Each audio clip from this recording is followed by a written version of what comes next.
Hello everyone, once again welcome to your own channel, that is LET classes where you are learning your physics in a better and easier way.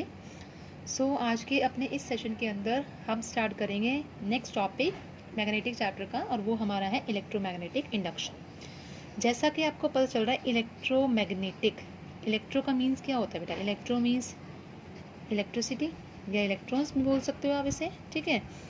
Magnet का मतलब क्या, magnetic का मतलब क्या होता है बेटा? मैग्नेट। और अगर इंडक्शन की बात करें तो इंडक्शन का मतलब होता है इंड्यूस होना। यानी कि अगर हम बात करें मैग्नेट की वजह से क्या इलेक्ट्रिसिटी इंड्यूस होती है, ठीक है, इलेक्ट्रिसिटी जनरेट होती है। इंडक्शन का मतलब होता है किसी के प्रभाव से कोई चीज़ इंड्यूस होनी, ठीक है। तो यहाँ पे हमने करंट को इंड्यूस करवाना है with the help of magnet, that is known as your EMI। तो EMI होता क्या है? जब मैग्नेटिक लाइंस ऑफ फोर्स किसी क्लोज सर्किट से चेंज होती हैं, ठीक है। ये आपका एक क्लोज सर्किट है सपोज करिए, ठीक है। इसके अक्रॉस जितनी भी मैग्नेटिक फील्ड लाइंस फोर्स लगेंगी इस मैग्नेट की वजह से, अगर उस केस में मैग्नेटिक लाइंस ऑफ फोर्स आपका चेंज होता है तो क्या उसके अक्रॉस वोल्टेज या करंट जो है वो इंड्यूस होगा? उस मैग्नेट की वजह से क्या वोल्टेज इंड्यूस होगा या कोई करंट इंड्यूस होगा? उसको हम क्या बोलेंगे? उसका EMI बोलेंगे। इंडक्शन का मतलब होता है किसी के प्रभाव से। अब यहाँ पे कौन है? आपका मैग्नेट है, जिसके प्रभाव से क्या हो रहा है? इलेक्ट्रिक करंट प्रोड्यूस हो रहा है, और उस करंट को हम क्या बोलेंगे? That is known as your induced current. क्या बोलेंगे उसको? Induce current. तो देखिए आपके इस केस में बहुत इंपॉर्टेंट टॉपिक है, 3 मार्क्स में अक्सर पूछे जाते हैं इनके इसके क्वेश्चंस। तो इसके अंदर 2 एक्टिविटीज़ हैं, मैंने यहाँ पे सिर्फ और सिर्फ इसका एम और डायग्राम लिख रखा है, लेकिन मैं आपको समझाऊंगी पूरा, तो इसको बहुत ध्यान से समझिएगा। इसके अंदर हमारे पास एम क्या है एक्टिविटी 13.8 के अंदर? To demonstrate the production of induce current. हमने क्या करना है? किसी भी इंड्यूस करंट के प्रोडक्शन को डेमोन्स्ट्रेट करना है। किसकी वजह से? Motion between the coil and the magnet, या तो कॉइल की मोशन की वजह से या फिर मैग्नेट की मोशन की वजह से। तो चलिए हमारे पास डायग्राम क्या है यहाँ पे? यहाँ हमने एक कॉइल ले ली, ठीक है, जो कि किसी सिलेंड्रिकल उस पर बाउंडेड है, और हमने साथ में इसको किससे अटैच किया? गैल्वेनोमीटर से अटैच किया है, और साथ में हमने एक ले लिया मैग्नेट जो नॉर्थ और साउथ पोलैरिटी शो कर रहा है। अब हमने क्या किया? इस नॉर्थ पोलैरिटी को इस कॉइल के पास लेकर आए। जैसे ही इस नॉर्थ पोलैरिटी को साउथ पास में लेकर आए तो एक साइंटिस्ट है फैराडे, उन्होंने क्या किया था? उन्होंने EMI का एक प्रोसीजर दिया था, और उनके अकॉर्डिंग क्या था कि जब उन्होंने मैग्नेट को इस कॉइल के पास लेकर आए तो गैल्वेनोमीटर ने डिफ्लेक्शन शो नहीं करी, ठीक है। तो अब हम कैसे पता लगाएं कि इसके अंदर करंट इंड्यूस होगा या नहीं होगा इस गैल्वेनोमीटर के अंदर? तो उन्होंने क्या किया? सेकंड प्रोसेसिंग की, उन्होंने मैग्नेट को बार बार अंदर बाहर किया, ठीक है। सपोज करिए ये आपके कॉइल है, ये एक मैग्नेट है, ये मैग्नेट अगर अंदर जाएगी और बाहर आएगी तो इसका मैग्नेटिक फील्ड क्या होगा? चेंज होगा। पहले अंदर जा रही तो मैग्नेटिक फील्ड मैक्सिमम हो गया, बाहर आ रहा है तो मैग्नेटिक फील्ड क्या हो गया? बहुत लो हो गया, लेस हो गया। तो क्या हुआ? जब इसने उन्होंने क्या किया? नॉर्थ पोलैरिटी को जब अंदर लेके गए तो मैग्नेटिक फील्ड क्या हो गया? मैक्सिमम हो गया, और मैग्नेटिक फील्ड मैक्सिमम होने की वजह से ये गैल्वेनोमीटर डिफ्लेक्शन शो करेगा टुवर्ड्स राइट हैंड साइड। अब क्या हुआ? जैसे ही आप इस मैग्नेट की पोलैरिटी को दूर लेकर जा रहे हो, इस नॉर्थ पोल को दूर लेकर जा रहे हो इससे, वैसे उसका धीरे धीरे मैग्नेटिक फील्ड क्या होता जा रहा है? कम होता जा रहा है, और मैग्नेटिक फील्ड कम होने की वजह से ये गैल्वेनोमीटर क्या शो करेगा? डिफ्लेक्शन शो करेगा अपोजिट डायरेक्शन में। लेकिन जैसे ही आपने ये नॉर्थ पोलैरिटी मतलब मैग्नेट को स्टॉप कर दिया, रेस्ट में ले आए, तो वैसे ही आपका क्या होगा? गैल्वेनोमीटर भी किस में हो जाएगा? जीरो पोजिशन पे हो जाएगा, ठीक है। इट मीन्स मैग्नेट स्टेशनरी, तो गैल्वेनोमीटर कोई भी आपको करंट शो नहीं करेगा, और करंट शो नहीं करेगा तो इट मीन्स डिफ्लेक्शन नहीं होगी, और गैल्वेनोमीटर ड्रॉप टू 0। तो यहाँ से बेटा आप अगर इसका ऑब्जर्वेशन या कंक्लूजन देखें, ऑब्जर्वेशन और कंक्लूजन, तो यहाँ से क्या मिलेगा आपको? ऑब्जर्वेशन या कंक्लूजन कि जब मैग्नेट को हम मूव करवाते हैं टूवर्ड्स और अवे द कॉइल, ठीक है, तो आपकी मैग्नेटिक फील्ड लाइंस प्रोड्यूस होती हैं इस कॉइल के अक्रॉस। जब मैग्नेटिक फील्ड लाइंस प्रोड्यूस होंगी इस कॉइल के अक्रॉस तो क्या होगा? यहाँ पर एक करंट इंड्यूस होगा। किसकी वजह से? इस मैग्नेट की वजह से, क्योंकि उस करंट को हम क्या बोल रहे हैं? इंड्यूस करंट बोल रहे हैं। क्या बोल रहे हैं? Induce current. और जैसे ही करंट इंड्यूस होगा इसके अंदर, वैसे ही आपका जो गैल्वेनोमीटर है वो क्या शो कर देगा बेटा? आपका जो गैल्वेनोमीटर है वो डिफ्लेक्शन शो कर देगा, और गैल्वेनोमीटर के डिफ्लेक्शन शो होते ही हमें पता चल जाएगा कि इस कॉइल के अंदर क्या हो रहा है? करंट इंड्यूस हो रहा है, करंट जा रहा है। लेकिन जैसे ही आपने मैग्नेट को स्टेशनरी पोजिशन में रख दिया, वैसे ही आपका गैल्वेनोमीटर भी क्या हो जाएगा? 0 स्टॉप हो जाएगा, ड्रॉप डाउन टू 0, जिसकी वजह से हमें कोई भी करंट इंड्यूस नहीं मिलेगा इसके अंदर। तो ये थी आपकी एक्टिविटी नंबर 13.8।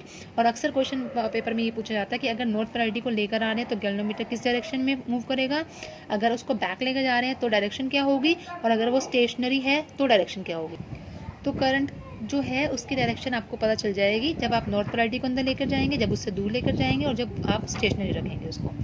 तो अब आता है हमारी नेक्स्ट एक्टिविटी 13.9 जो कि और मतलब इससे भी ज़्यादा इंपॉर्टेंट है। इस केस में क्या है, ना तो आपका कोई मतलब यहाँ पे तो आपके पास एक ही कॉइल थी और उस एक कॉइल की वजह से गैल्वेनोमीटर लग रहा था।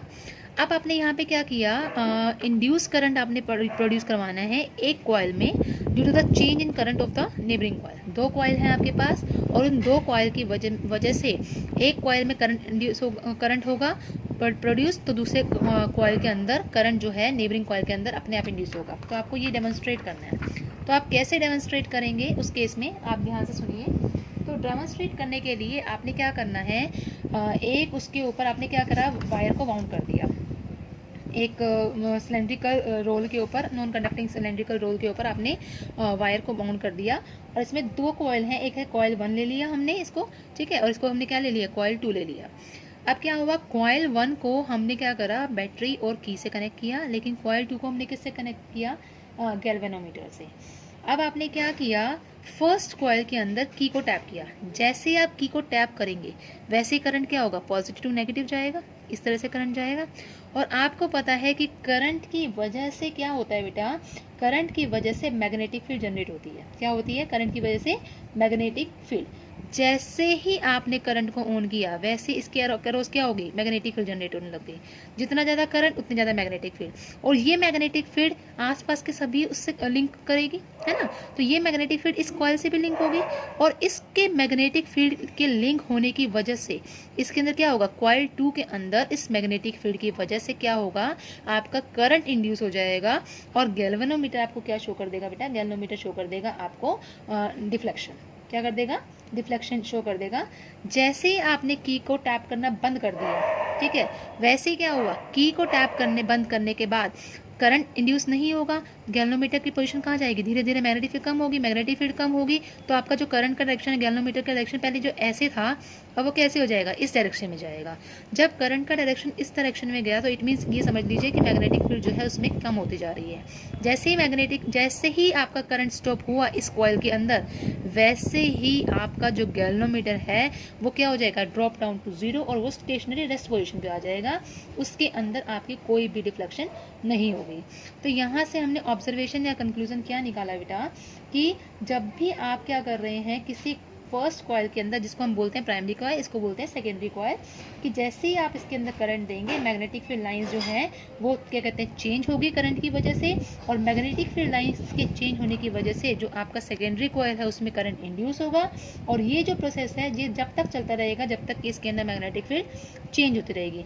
और चेंज इन मैग्नेटिक फील्ड की वजह से जब करंट इंड्यूस होता है तो उसको क्या बोलते हैं, that is known as your electromagnetic induction. तो आई होप आपको ये दो एक्टिविटीज़ अच्छे से समझ आई होंगी, बहुत इंपॉर्टेंट है, इनके बेसिस पे क्वेश्चन जरूर आता है पेपर में।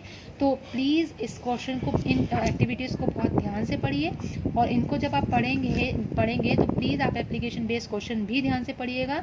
जैसे ही आप एप्लीकेशन बेस्ड क्वेश्चन करेंगे वैसे ही आपको क्या होगा, आपको समझ आएगा कि क्वेश्चन किस बेसिस पे आते हैं। चलिए एक क्वेश्चन में छोटा सा क्वेश्चन आपको बताती हूँ।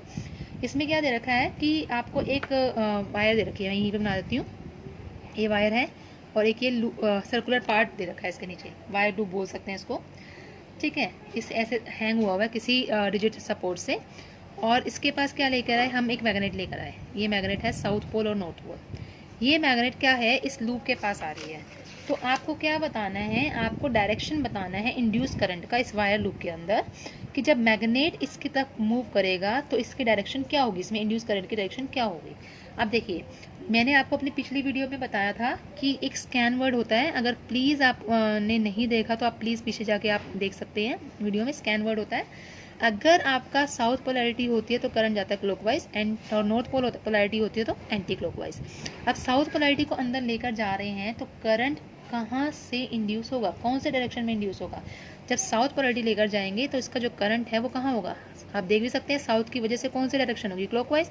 तो इसका जो डायरेक्शन होगा वो कैसा होगा बेटा, क्लॉकवाइज। हाँ, अगर हम इसकी पोलैरिटी को चेंज करते, नॉर्थ पोलैरिटी यहाँ होती, साउथ पोलैरिटी यहाँ होती, तो नॉर्थ की वजह से क्या आता है, एंटी क्लॉकवाइज, तो करंट की डायरेक्शन यहाँ से आती और ऊपर यहाँ से जाती। तो इस तरह के क्वेश्चंस जो हैं आपके आ सकते हैं, तो प्लीज़ आप इसको ध्यान से पढ़िए। अगर आपको कहीं पे भी डाउट है तो आप हमें पूछ सकते हैं, हमारी ईमेल आईडी पे भी सेंड कर सकते हैं। हमारी ईमेल आईडी है बेटा, दैट इज़ eliteclasses@gmail.com। बहुत सारे बच्चों के मैसेज आते हैं, कमेंट्स आते हैं कि मैम प्लीज़ ये टॉपिक दोबारा बता दीजिए। तो बहुत खुशी होती है जब आपके कैसे कमेंट्स आते हैं। तो प्लीज़ कहीं पर भी कोई दिक्कत आती है तो आप प्लीज़ पूछ सकते हैं, और जितना हो सके आप हमारी वीडियो को शेयर करिए प्लीज़। और साथ में अगर जो बच्चे नए जुड़े हैं प्लीज़ लाइक करिए और सब्सक्राइब भी कर दीजिए, तो हमें सबसे ज़्यादा खुशी होगी अगर आप हमारी फैमिली के साथ जुड़ेंगे। Thank you so much.